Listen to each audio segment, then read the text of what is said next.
السلام عليكم، ازيكم عاملين ايه؟ يا رب دايما تكونوا بألف خير. النهاردة هعمل معاكم اسهل حلا تعملوه تاخدوه للضيوف او لو عندكم عزومة وعايزين تعملوه.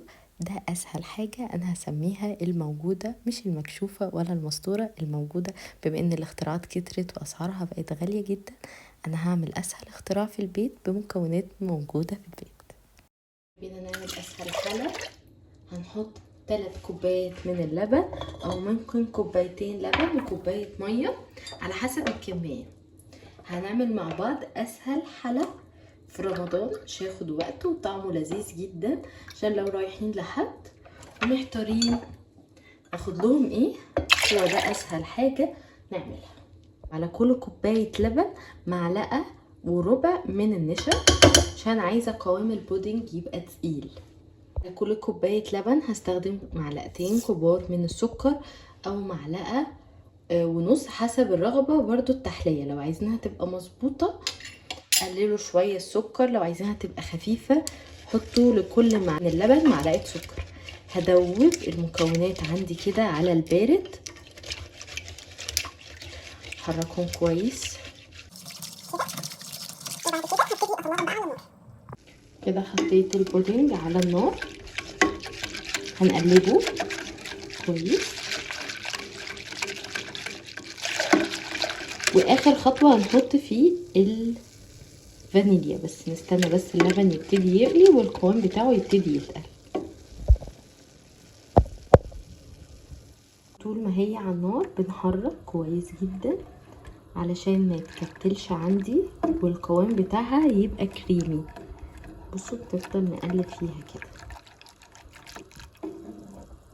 والخطوه دي هنبتدي بقى ننزل فيها الفانيليا، فانيليا سائله او باودر، الاتنين هيمشوا معانا.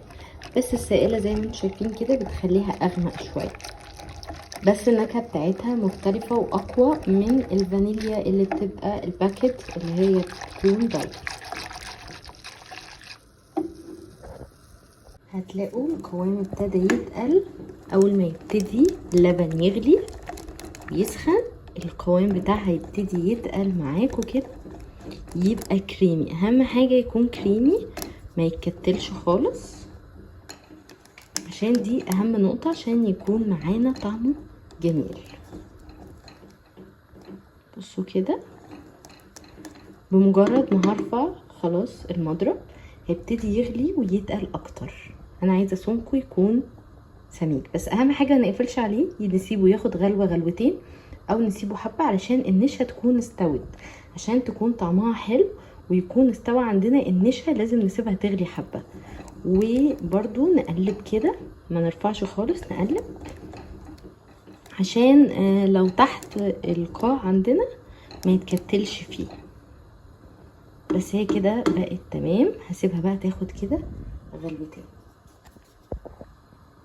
بعد ما سبتها بصوا بتغلي كويس جدا، هقفل بقى عليها كده واسيبها ترتاح ونعمل الخطوه اللي بعد كده. اول حاجه عندي هنا البايركس اللي انا هاخده معايا، يفضل طبعا يكون حاجه بايركس عشان تدي شكل حلو كده. وبعد كده هعمل اول طبقه عندي من البسكوت. هستخدم البسكوت ده طعمه حلو قوي ومنتج مصري وجميل جدا متوفر. هكسره وبعد كده هحط. بعد ما كسرته هبتدي اوزعه بالشكل ده. هعمل كمان كيسين كمان اكسرهم بنفس الطريقه. هو بيكون فيه زي طعم كده اللوتس بس فيه قرفه وطعمه خطير، يعني الناس اللي كانت بتحب طعم اللوتس هتحبه لان هو قريب منه جدا. كسرته كده احكام يعني مش متساويه، بس كسرته وخليته كده الطبقه الاولى وحطيت طبقه كويسه. استخدمت 3 باكيتات في المستطيل ده، بيبقى حجمه حلو قوي، يعني ممكن مثلا 6 افراد او 8، وممكن كمان يوصل ل10 لو كل واحد هياخد مستطيل كده صغير، هتبقى حلوه قوي في العزومات. وهننزل كده بقى، سيبته بس يهدى حاجه بسيطه وهنزل عليهم كده. ويا بقى لو كمان سبتوها اكتر من كده هتبقى جميله قوي معاكم. وغطست كده بقيه البسكوت في البودنج بتاعي. بصوا بقى الشكل بيبقى كله متغطس، مش سايبه اي بسكوت خالص. وهدخله بعد بس ما يهدى شويه التلاجة علشان يمسك. وبعد كده اهو سايباها تجمد. بصوا ما بتاخدش وقت، على طول اول ما تبتدي تجمد كده هحطها في التلاجة علشان نعمل الطبقة اللي بعد كده. عشان نعمل الطبقة التانية بقى هنحط 3 كوبايات من المية، وانا هستخدم باكت من الجيلي، وهستخدم كمان جيلاتين ونكهة الفراولة ولون احمر، علشان انا ما كانش عندي باكتين 2 باكت يعني من الجيلي، فهستخدم بقى البديل بتاعه اللي هو الجيلاتين. لو عندكم جيلاتين الخام هينفع معاكم، وكمان نكهة الفراولة. ده الجيلاتين الخام اللي انا هستخدمه الباودر، بيبقى حلو جدا وهيديني نفس الافكت بتاع الجيلي. لو ما عنديش الجاهز بستخدم مع الجاهز الجيلاتين ده، وعندي نكهة الفراولة. دي بقى الحاجات البديل للجيلي الفراولة الجاهز. نكهة الفراولة دي بتبقى في السوبر ماركت، ولون الاحمر الجل والجيلاتين، وكمان شوية من السكر.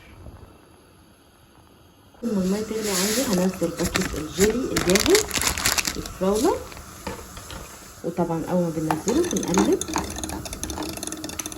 بيغلي عندي نزلت معلقة من الجيلاتين وقلبتها كويس جدا عشان تدوب. وخلاص كده بما ان النار خلاص غليت عندي، فهي كده هتدوب الجيلي كده بالشكل ده. هزود بقى نكهة الفراولة عشان تبقى مركزة عندي، ولو حسينا ان درجة الجيلي فاتح هنحط اللون الاحمر. دي موزتين بقى علشان اعمل بيهم الطبقة الاخيرة. موز وفراولة هقطعهم كيوبس كده، مكعبات صغيرة، علشان احطهم وازين شكل البودنج. قطعت الفراولة والموز وهبتدي احطهم على البودنج الاولاني عشان انزل عليهم الجيلي. بصوا البودنج الاولاني بقى لما تماسك قعد في التلاجة، عملته من بالليل، وهبتدي بقى احط عليه الفراولة والموز. بصوا بقى الحلاوة بعد ما اتعمل الموز والفراولة تقطعوا كده، وهحط عليهم بقى بعد ما الجيلي يكون برد تماما، هحط عليهم بقى الجيلي علشان ياخد الشكل النهائي. بصوا الجيلي لونه قوامه ريحته كله تمام. هبتدي بقى انزله على الفاكهة بالشكل ده. اهم حاجة الموز لما نعمله ما نسيبوش يقعد كتير، علشان الموز لما بيقعد بيغير لونه، فضروري بعد ما نعمله على طول نزوده. بصوا بقى الحلاوة، الشكل الجميل ده، والفاكهة كلها كده بقت واخدة الطبقة الاولى. هنزل تاني كده هنا، ويفضل ان احنا نعمل بالمعلقة كده علشان الموس الاولاني او البودنج ما يختلطش بيه الجيلي. كده الجيلي جاهز عندي. بصوا بقى الشكل الجميل. هدخلهم التلاجة او الفريزر، لو الوقت مفيش وقت كتير نحطهم في الفريزر عشان الطبقة تجمد. بصوا بقى الطبقات كده باينة ازاي، جميلة قوي. هحط عليه ستريتش عشان لما اخده معايا يكون جاهز.